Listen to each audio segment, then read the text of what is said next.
Welcome into this crossover Thursday Locked On Bears, Locked On Dolphins podcast here on the Locked On Podcast Network, your team every day. I'm Lorin Cox from Locked On Bears alongside Kyle Krabs from Locked On Dolphins, getting you ready for this Bears-Dolphins matchup. It is crossover Thursday, and it's presented by our friends at PrizePicks. PrizePicks is so much fun, and it's easy to play. No competing with other players, just you versus the projections available.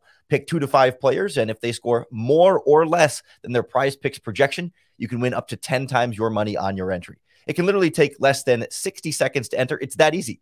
We love PrizePicks, and we know you will too. First-time users can receive a 100% instant deposit match up to $100 with our promo code LOCKEDON. That's PrizePicks.com, promo code LOCKEDON.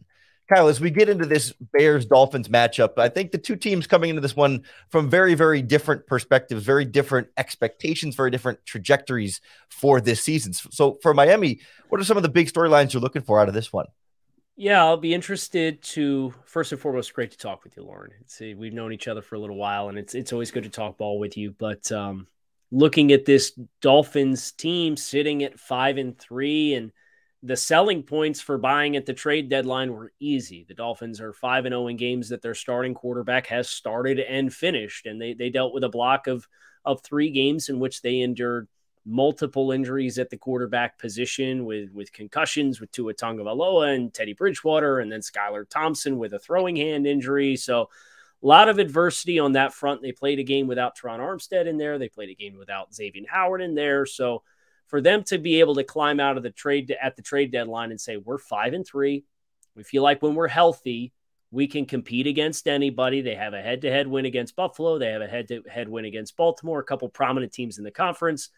Go out and send a first-round pick and some change for Bradley Chubb. And I think that's really the big storyline, especially against an athletic quarterback like Justin Fields, where Jalen Phillips, a second-year pass rusher, has been a phenomenal player for the Dolphins throughout the course of this season, but it hasn't really manifested itself in the way of sacks just yet because the complementary rush with the rest of the front hasn't really been there, and they've been prompted to blitz quite a bit. They're in the top 6 in the NFL in blitz frequency, and yet their finishes with sacks is in the bottom 8 in the NFL, and a lot of that is because they're playing zone coverage as compared to traditionally being a man coverage defense. They've had a bunch of injuries at corner. So the answer and the resolution is to go out and get a player in Bradley Chubb, who's top 10 in pressures. He's one of the top 5 in ESPN's pass rush win rate. He defeats blocks in under 2.5 seconds, amongst the quickest of pass rushers in the NFL. All of that thought process being, let's get 2 guys so we can more effectively rush with 4 guys that are height, weight, speed, athletic freaks, and then be able to play consistently with 7 in coverage and not have to blitz at such a high frequency and allow us to flood throwing windows in zone coverage more. And seeing how quickly Bradley Chubb gets assimilated into this defense, in my mind, is the number one question coming into the game, especially against Justin Fields, who doesn't have the fastest trigger, but he has played really good football over the past month for the Chicago Bears. Are utilizing his legs more. You need that athleticism on the edge, and you need to win those pass rushes early so that you don't allow Justin to be a playmaker, extend plays, and then be able to hit throws. So that defensively for Miami, and they're coming off a first half against Detroit where they could not stop a nosebleed. Detroit scored 27 in the first half. They did not force a punt. Detroit faked a punt in there, but they had 5 possessions and 5 scores. And some of that was a catalyst of Javon Holland moving around more as compared to playing the true free safety role in the defense. So defensively, a lot of questions coming into this game that we're seeing what this big marquee addition in Bradley Chubb is going to provide as far as answers. Yeah, certainly the Bears offensive line has had some noticeable vulnerabilities in there. And particularly it seemed like, blitzing teams were able to disrupt Justin Fields' mobility a little bit more with how quick those pressures could come in, if as long as you have enough sort of discipline in terms of pass rush lanes to keep him from, finding that one escape route. Because then if you do blitz and you don't have eyes on the quarterback on the back end, although, like you said, the Dolphins a little more zone than man in that regard, that sometimes you can slip out and have some freedom there. Certainly, I think Bears fans will be keeping a close eye on what type of role their new trade acquisition, Chase Claypool, can have. It's a quick turnaround. I think it's easier to get somebody like Bradley Chubb up to speed, rush the passer. To some extent, rushing the passer is rushing the passer everywhere, whereas offensive playbook is going to be a challenge. But I think the bigger storyline for me with the Bears is not who they added at the trade deadline, but who they lost. Trying to replace Roquan Smith on that defense is not going to be something that AJ Klein by himself can do coming back in that trade. And yes, there's a huge X's and O's loss there in terms of just the talent that you had at inside linebacker. But I'm also want to keep an eye on how the defense responds, emotionally, how they feel not having their leader in the middle of that defense out there. He wasn't the play caller in terms of the green dot on the helmet, but he is the guy that they turn to, especially after having just traded Robert Quinn the week before. That there's a huge leadership void in there defensively. And I'm wondering, when you see your general manager trade away your two best players, certainly your two best defensive players, if not two of your most talented players on the roster as a whole, it kind of says, hey, the team isn't as focused on winning this season and winning each week. So if you're a player, you're looking around saying, well, if the team's not as dedicated to winning each game, why am I going to put my body on the line each and every week and give my fullest effort? So I just wonder if there will be that sort of emotional letdown where we saw it last week against the Dallas Cowboys. The Bears gave up 49 points, 42 on the defense because 7 was a fumble return touchdown, but still far, far too easy against a very good offense. And now they have another really good offense coming into town with 2 of the best wide receivers in football. It's not necessarily a great matchup for the Bears in that regard. And I think Hill and Waddle in particular are really going to test this team. And will they be able to band together and say, you know what, guys, we can do this. We can keep pushing through, or will they too easily kind of get pushed over like we saw last week against the Dallas Cowboys? I tend to think it's not necessarily going to be pretty, but it shouldn't be, in theory, 49 points bad 2 weeks in a row. But I think I don't want to get too ahead of ourselves here, but I think it's going to lead to some bigger scoring from this Miami Dolphins offense. I want to get into some of the key matchups that are going to decide this game for both sides that play into some of these big storylines that we've gotten into here first. But before we do, I want to tell you about our friends at BlueNile. Whether you're looking to pop the question or have a milestone to celebrate, or you just want to let your love sparkle, BlueNile can help you make your celebrations even more memorable, because BlueNile is the original online jeweler, and they offer the largest selection of independently graded diamonds and pieces priced significantly below traditional retailers. They have jewelry experts on hand 24/7 help you find the perfect piece for any budget, and you can shop stress-free with BlueNile's 100% satisfaction guarantee. All BlueNile orders are insured and shipped for free in discreet packaging, so it's not going to give away what's inside if you try to pull that special surprise. Make your moment sparkle with BlueNile. Go to BlueNile.com and use our promo code LOCKEDON to save $50 on your purchase of $500 or more. That's BlueNile.com, promo code LOCKEDON to save $50 on your purchase of $500 or more. BlueNile.com, code locked on. When you look at the matchups between these two teams, I think you can pretty easily see, the big time marquee players in the Dolphins and say, yeah, well, the Bears are going to need to match up with Tyreek Hill and Jalen Waddle. But when you look across this group, what positions stand out as where the Dolphins need to make sure they win their advantages?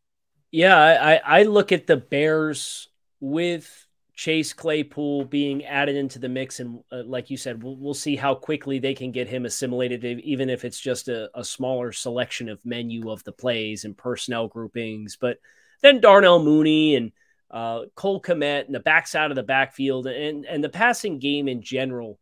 The big question for Miami is, you lost Trill Williams in the preseason. Then you signed another cornerback, and he was here for 4 days before he went on IR. And then Byron Jones, who's an $18 million a year player, was supposed to be ready for the start of the season, and he's on PUP. And Nick Needham went down with an Achilles injury 2 weeks ago, and he's out for the year. So just making sure you find the right balance of personnel usage. And Miami elected to healthy scratch a veteran safety in Eric Rowe this past week against Detroit after losing Brandon Jones, their starting strong safety for the year, with an ACL injury. So that was very surprising. And Noah Igbenogany, one of the heroes of the Pittsburgh Monday night or Sunday night football game, he played less than 20 snaps defensively the following week against Detroit because they had a UDFA and Kader Kohu came back. Keon Crossan, who's largely a special teams guy, came back, and they got more run than Igbenogany did. So I look at the physicality of a Chase Claypool, the speed of a Darnell Mooney, some of the other size matchups, a tight end who was once upon a time a second-round selection in Cole Kmet. I know he hasn't necessarily lived up to those expectations, but still the physical profile of him. And then these backs out of the backfield between Montgomery and Khalil Herbert, who's playing at a really good level for Chicago. It's going to put stress on the safeties and the linebackers. So I think you're going to have to find matchups that you like from a perimeter perspective in the corners to feel like, hey, we got the right athletic profiles to go with the physicality of Claypool or the speed of Mooney. And then from there, it's those safeties and middle of the field players. Are we going to play Javon Holland low towards the line of scrimmage again to win some of those matchups at the expense of having him at free safety and then having a UDFA and Verone McKinley as a rookie be your starting free safety? I don't know. You could really see the loss in communication that they had. So that for me is the big question mark when I look at Chicago's offense is how do you play the matchups game? Because I think Miami should feel good about their advantages in the trenches. It's more about how the rest of the pieces from Chicago's offense versus your defense match to make you feel like you can get your best combination of personnel out on the field. I agree. Miami should feel like they have the advantage in the trenches. And yet I'm still curious how the running game matchup goes because the Dolphins have been very good in that regard this season. But, I look at the teams that have had success running on them, and two of them have been teams with particularly mobile quarterbacks in Lamar Jackson and Josh Allen, who both got their quarterback running game going. And the last couple of weeks, the Bears have made that a real focal point of this offensive design quarterback runs where Justin Fields is the ball carrier and is in some plays not even an option. It's just direct snap to him and he's running like there's no read, there's no other player who could carry the ball. It's just going to be Fields with that ball. And on top of that, then his ability to scramble. And I know the Bears offensive line definitely is a stronger run blocking group than a pass blocking group. And I'm much more concerned about them in terms of pass protection versus guys like Chubb and Phillips, like you said, but whether he's able to get some things rolling on the ground game that way. That's how the Bears want to move their offense first and foremost when they can. But if the Dolphins offense on the other side is getting too far ahead on the scoreboard, then the running game becomes much, much less of a factor for the Bears, and they have to open it up and try and attack in the passing game like you talked about. Yeah, I think that from that kind of game within the game perspective, I think that's the motivating factor to have Javon Holland not be the free safety and be the guy who is down on the second level. He took 33% of his snaps that he's taken on the second level as like a sub backer this entire season.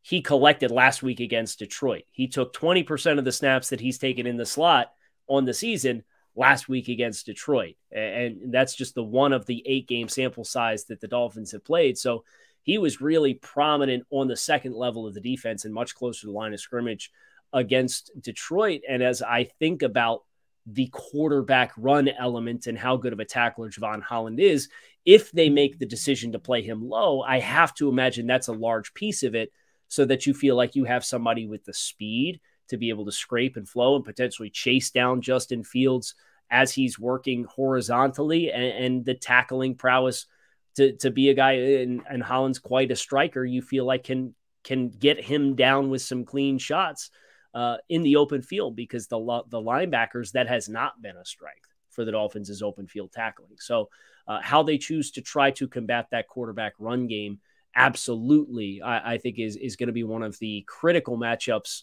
in deciding what way the game ends up going. In terms of Hill and Waddle being just so good, like, is there anything a team can do? Is there any weakness that you see in that? I mean, I know Tua doesn't have the cannon type of arm, but still has had no problems putting deep balls up there for them downfield. So, like, I mean, but you can't just play over top, though. I mean, is there anything a team can do that you see as like, hey, if you want to try and slow them down, this is the thing that's worked the best, I guess? Yeah, for the deeper developing routes, the one thing that teams have had success in doing is when Tua is able to throw the deeper routes on time, like the 48-yard throw to Jalen Waddle that split the safeties against Buffalo to put him in position to win the game, or to score the game-winning touchdown, he can largely do it.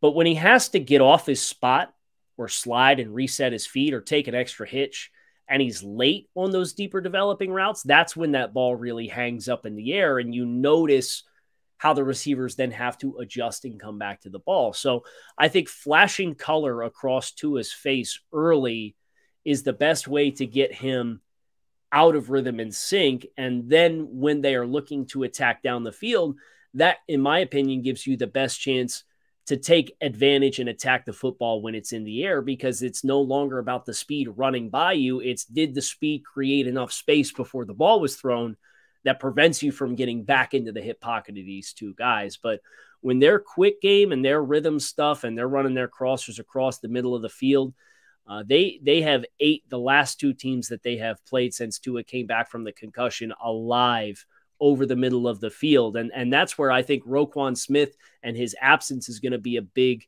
factor for Chicago to have the answers in coverage, whether that is Nicholas Moreau or Sterling Weatherford and Jack Sanborn as rookies. But that's a lot of pressure to put on those guys.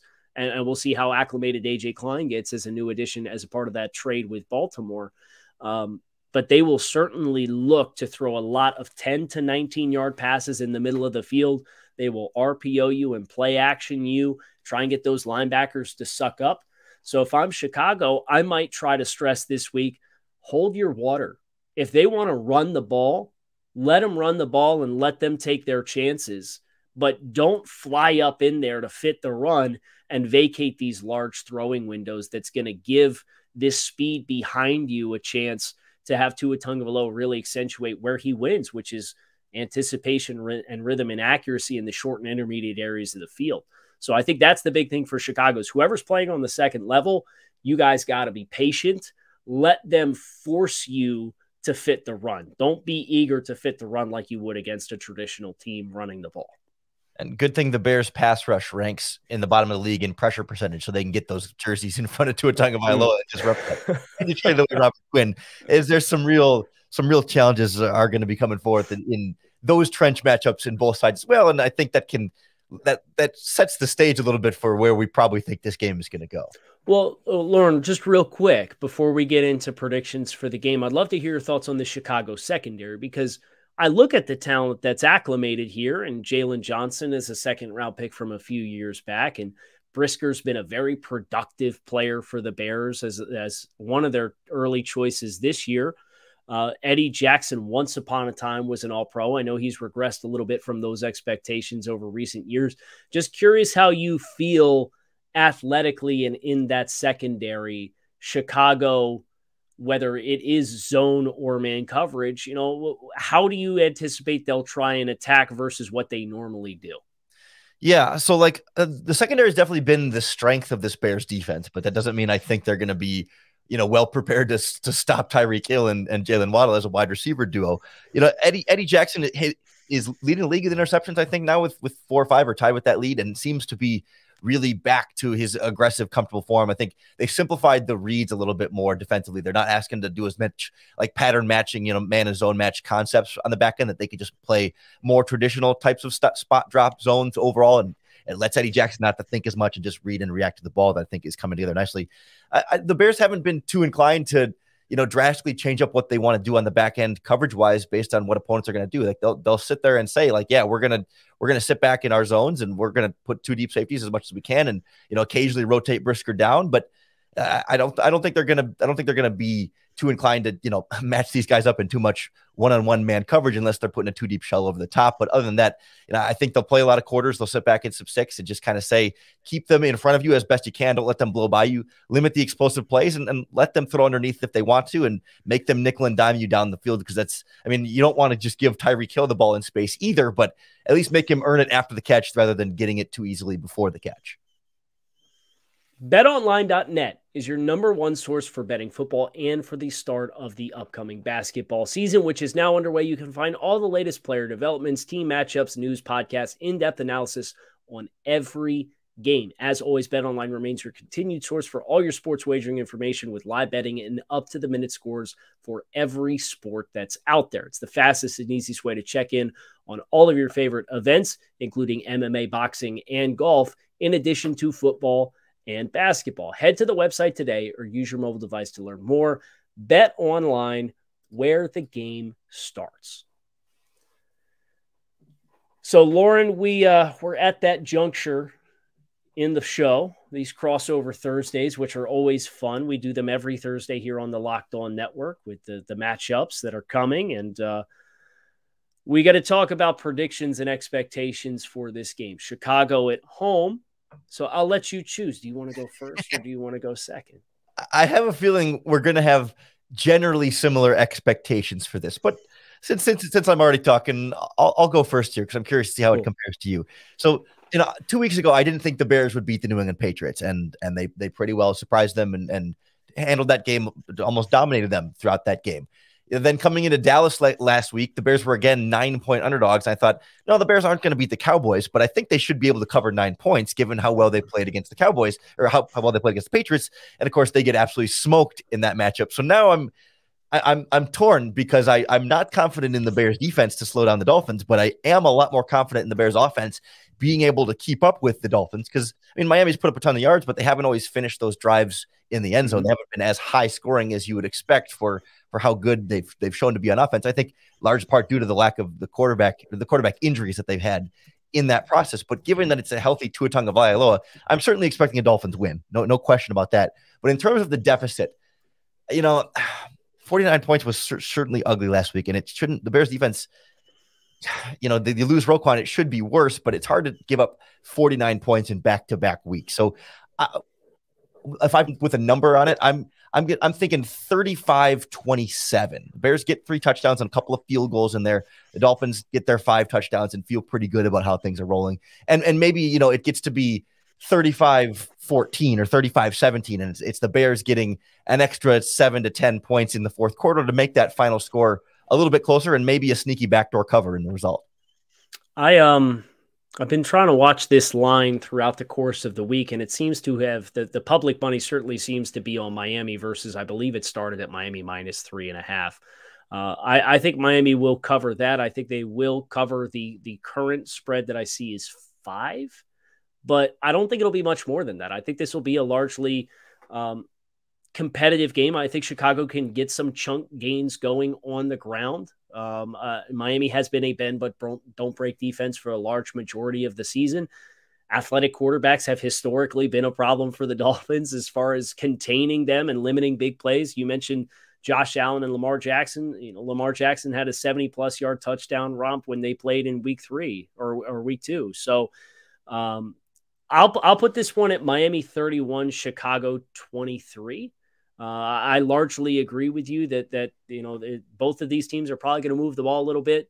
I think Miami, with their elite players on the roster, will probably have the difference in that regard. But I don't think either team is going to be immune from missteps or mistakes or having to settle for kicks instead of touchdowns. And I think we're going to be in store for an entertaining game, but one that Miami ultimately comes out on top with. And hopefully the Bears can use this opportunity to stack some momentum together and keep what has been a pleasantly competitive season on track. In the midst of selling, I have nothing but respect for all the young guys that the Bears are playing. And some of these guys are emerging players, and Tevin Jenkins was kind of on the fence. Is he going to play? Is he going to get traded? And it looks like he's making a pretty positive difference out there for Chicago. So I hope that the Bears keep that momentum going and have another performance that their fans can be proud of on Sunday in this matchup. See, it's such an interesting matchup between these two teams because it's a lot of like strengths versus strengths and weaknesses versus weakness, where it's like Dolphins' strength has been stopping the run, and the Bears are a run first or want to be a run first offense, and that's been their bread and butter.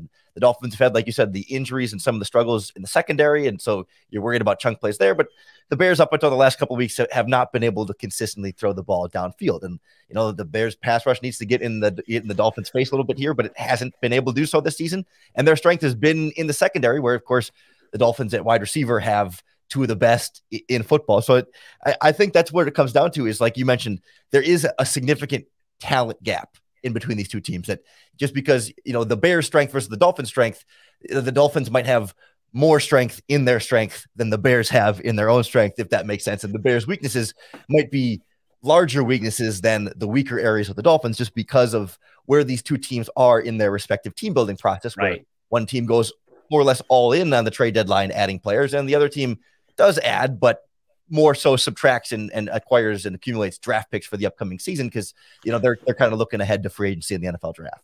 One thing that could keep this game a little bit more competitive that I don't think we should sleep on is the Dolphins have largely been an undisciplined team from a penalty standpoint. They had a bunch of penalties declined last week against Detroit. They really struggled with it against Minnesota. They seemed to correct it against Pittsburgh and then came back out this following week. A bunch of unforced errors, procedural stuff, pre-snap offensively with illegal shifts, lining up in the neutral zone multiple times defensively. So this Chicago team is not the kind of team that you want to give those extra opportunities to. And if we get ourselves a really competitive game, I think self-inflicted wounds from Miami could be a part of the recipe that puts Chicago in position to really play a tough 60 minutes, which I expect that they will do. We certainly hope you guys enjoy the game on Sunday between the Bears and the Dolphins at Soldier Field. It's a 1 o'clock Eastern Standard kickoff. Make sure you subscribe to Locked On Bears for all of your needed Bears news, subjects, discussions. Locked On Dolphins, the same. And check out all the podcasts that we have here on the Locked On Network. It's your team every day. We don't just say it, we live it. Enjoy the game on Sunday. Thanks for joining us on this crossover Thursday, and we'll talk with you all again soon.